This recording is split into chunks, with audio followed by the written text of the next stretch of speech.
آپ دیکھ رہے ہیں SK TV۔ دوستوں، مشرق وسطیٰ کی صورتحال بہت تیزی سے تبدیل اور سنگین ہوتی جا رہی ہے۔ امریکہ نے اپنے 2 ایئر کرافٹ کیریئر مشرق وسطیٰ کی طرف روانہ کر دیے ہیں، اور خبروں کے مطابق یہ اقدام ایران کے ساتھ بڑھتی ہوئی کشیدگی کی وجہ سے کیا گیا ہے۔ اور اگر یہ ایئر کرافٹ کیریئر خلیج عمان میں آتے ہیں تو ایران ان کو تباہ کرنے کا پلان بنا رہا ہے۔ کیا یہ جنگ کی طرف اشارہ ہے؟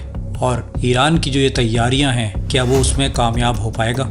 ان سب باتوں کے سوال آج کی اس ویڈیو میں جاننے کی کوشش کریں گے، اس لیے دوستوں ویڈیو بہت انفارمیٹیو ہے، اسے اینڈ تک پورا لازمی دیکھیے گا۔ So the United States is deploying an aircraft carrier to the Middle East that could be used in strikes against Iran as the regime there continues its brutal crackdown on protesters across the country. دوستوں، خبروں کے مطابق امریکہ نے USS Abraham Lincoln کو south China Sea سے مشرق وسطیٰ کی طرف بھیج دیا ہے۔ یہ ایئر کرافٹ کیریئر اگلے چند دنوں میں ایران کے قریب پہنچ جائے گا۔ دوسرا کیریئر USS تھیوڈور روز ویلٹ ہے، جو امریکہ کے قریب سے روانہ ہوا ہے اور جلد ہی بحر احمر میں داخل ہو جائے گا۔ رپورٹس میں یہ کہا جا رہا ہے کہ جب یہ دونوں کیریئر ایران کے قریب پہنچ جائیں گے تو کیا امریکہ کی طرف سے ایران پر بڑا حملہ ہو سکتا ہے؟ کیا امریکہ اور ایران کے درمیان جنگ چھڑ سکتی ہے؟ دوستو، اسی دوران کچھ ذرائع سے یہ خبریں بھی آ رہی ہیں کہ ایران نے ایک بڑا منصوبہ تیار کر لیا ہے کہ اگر امریکہ حملہ کرے تو امریکہ کے ان ایئر کرافٹ کیریئر کو کیسے نشانہ بنایا جائے۔ بتایا جا رہا ہے کہ ایران میں ایک اہم اجلاس ہوا ہے جس میں فوج، ایئر فورس اور نیوی کے سربراہان، سیکیورٹی ماہرین شامل تھے۔ اس اجلاس میں تفصیلی بحث ہوئی ہے کہ اگر یہ کیریئر بحر احمر یا خلیج عمان میں پہنچیں اور ایران پر حملہ شروع ہو تو ان کو کیسے تباہ کیا جائے۔ اور دوستو، یہ بہت ایک خطرناک ڈیولپمنٹ ہے۔ اگر ایسا ہوگا تو مڈل ایسٹ میں بوچھال آ جائے گا۔ اور دوستو، میں آپ کو بتا دوں کہ یہ جو تیاریاں ہیں یہ کوئی نئی بات نہیں ہے۔ جب سے امریکہ کی طرف سے حملے کا خطرہ محسوس ہوا، ایران نے اس کی ممکنہ صورتحال کا جائزہ لینا شروع کر دیا تھا، کیونکہ ہر کوئی جانتا ہے کہ اگر امریکہ حملہ کرے گا تو اس کے ایئر کرافٹ کیریئر ضرور ساتھ ہوں گے۔ ایک ایئر کرافٹ کیریئر پر 90 طیارے، جس میں F-35 اور F-16 جیٹس ہوتے ہیں، ساتھ میں آبدوزے اور جنگی جہازوں کا مکمل بیڑا ہوتا ہے جنہیں ڈسٹرائر کہا جاتا ہے۔ اور ایئر کرافٹ کیریئر کو تباہ کرنا دوستو انتہائی مشکل کام ہے، تقریباً ناممکن سمجھا جاتا ہے۔ اسی لیے اگر ایران اپنے دفاع میں کچھ کرنا چاہتا ہے تو اسے ایک بہت مضبوط حکمت عملی کی ضرورت ہوگی۔ اب رپورٹس کے مطابق دوستو اس حکمت عملی میں حوثی باغیوں کا بھی اہم کردار ہو سکتا ہے۔ آپ نے دیکھا ہوگا کہ کافی عرصے سے حوثی خاموش ہیں، اسرائیل پر ان کی طرف سے کوئی حملہ نہیں ہوا، لیکن اب یہ کہا جا رہا ہے کہ اگر یہ کیریئر بحر احمر میں پہنچے اور ایران پر حملے کی کوشش ہوئی تو حوثی اپنے بیلسٹک اور ہائپرسونک میزائلوں سے یک طرفہ حملہ کر سکتے ہیں۔ اور دوستوں، میں آپ کو بتا دوں پہلے بھی ایسی خبریں آئی ہیں کہ حوثی ایران کی مدد کرتے رہے ہیں اور بحر احمر میں وہ جہازوں پر حملے کر چکے ہیں۔ حوثیوں کی فلسطین 2 میزائل 2000 کلومیٹر سے زیادہ فاصلہ طے کر کے اسرائیل تک پہنچ چکی ہے اور کافی تباہی اس نے مچائی ہے۔ جبکہ دوستو ایران جو منصوبہ بنا رہا ہے وہ اتنا آسان بھی نہیں، کیونکہ ایئر کرافٹ کیریئر کو تباہ کرنا واقعی مشکل کام ہے۔ یاد کیجئے دوستو، پچھلی 12 روزہ جنگ میں ایران نے کیا حکمت عملی اپنائی تھی۔ اس نے پہلے بڑی تعداد میں ڈرونز فائر کیے تاکہ دفاعی نظام ان کو روکنے میں مصروف ہو جائے، اور پھر پیچھے سے اس نے بیلسٹک میزائل داغے۔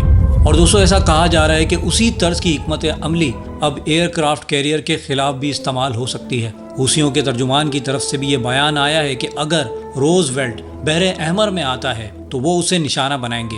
اور دوستو میں آپ کو بتا دوں کہ اب یہ کوئی ڈھکی چھپی بات تو ہے نہیں کہ کوئی حملہ ہوگا یا نہیں ہوگا، حالانکہ پہلے تو سرپرائز حملہ ہو جاتا تھا، لیکن ایران نے اسے ناکام بنا دیا۔ اب اگر حملہ ہوتا ہے تو یہ کھلی اور دوستو طاقت کی جنگ ہوگی۔ ماہرین کہتے ہیں کہ حوثی 50 سے زیادہ میزائل ایک ساتھ فائر کر سکتے ہیں، اور ایران بھی اپنی میزائلوں سے حملہ کر سکتا ہے۔ ایسی صورت میں 50 سے 60 میزائل ایک ہی کیریئر پر گرائیں تو دفاعی نظام کے لیے ایک بڑا چیلنج ہوگا۔ کیریئر پر ایئر ڈیفنس سسٹم موجود ہوتا ہے، علاقے میں بھی دفاعی تنصیبات موجود ہیں، لیکن اتنی بڑی تعداد میں میزائلوں کو روکنا مشکل ہو جاتا ہے۔ چند میزائل بھی اگر ایئر کرافٹ کیریئر کو لگ جائیں تو اس سے شدید نقصان ہو سکتا ہے، جبکہ شاید ایک ہی بیلسٹک میزائل کافی ہوتا ہے۔ دوستو رپورٹس میں یہ بھی کہا جاتا ہے کہ یمن میں حوثیوں کے زیر قبضہ علاقوں میں ایران کی مدد سے زیر زمین میزائل فیکٹریاں قائم ہیں جہاں پرزے جمع کیے جاتے ہیں۔ حوثیوں کے پاس 800 سے 1000 بیلسٹک اور ہائپرسونک میزائل ہونے کا تخمینہ لگایا جا رہا ہے۔ حال ہی میں غزہ میں سیز فائر کی وجہ سے انہوں نے حملے روک رکھے ہیں، ورنہ ہر ماہ سننے میں آتا تھا کہ اسرائیل پر حملوں کی خبریں ہم سنتے رہتے تھے کہ بن گوریان ایئرپورٹ پر جو ہے میزائل حملہ ہوا ہے، حوثیوں نے ان پر حملہ کیا ہے۔ کئی بار اسرائیل دفاعی نظام ان میزائلوں کو بھی روکنے میں ناکام رہا دوستو۔ دوسری طرف ایران نے 500 سے زیادہ خیبر میزائل تیار کر رکھے ہیں۔ کچھ رپورٹس میں یہ بھی کہا جا رہا ہے کہ روس نے ایران کو اسکندر میزائل فراہم کیے ہیں جن کی رینج 600 سے 800 کلومیٹر ہے اور یہ بہت درست ہوتے ہیں۔